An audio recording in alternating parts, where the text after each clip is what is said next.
tariffs, the president made his position on this quite clear with the statement that he put out. And it was a retaliatory statement due to the escalation of rhetoric that we've seen out of Ontario, Canada. The president saw the premier, Doug Ford, make an egregious and insulting comment threatening to shut down electricity for the American people, for hardworking American families.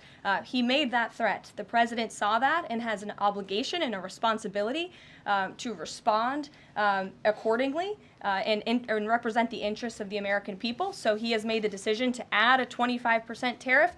So now steel and aluminum tariffs will come into effect tomorrow at the rate of 50%.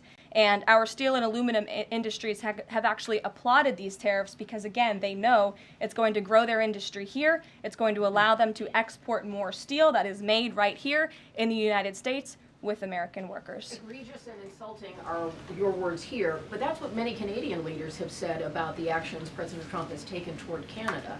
And what do you think the timeline is for speaking to Mr. Carney? Because normally a sitting president speaks to a close ally very quickly when there's new leadership.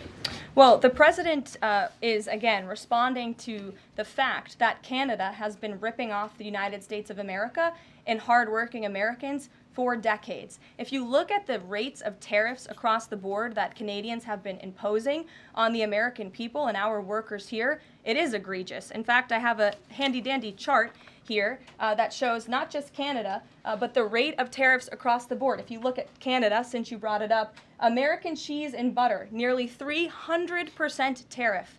You look at India, 150% tariff on American alcohol. You think that's helping Kentucky bourbon be exported into India? I don't think so. 100% tariff on agricultural products from India. Look at Japan, tariffing rice, 700%. President Trump believes in reciprocity, and it is about dang time that we have a president who actually looks out for the interests of American businesses and workers. And all he's asking for at the end of the day are fair and balanced trade practices, and unfortunately,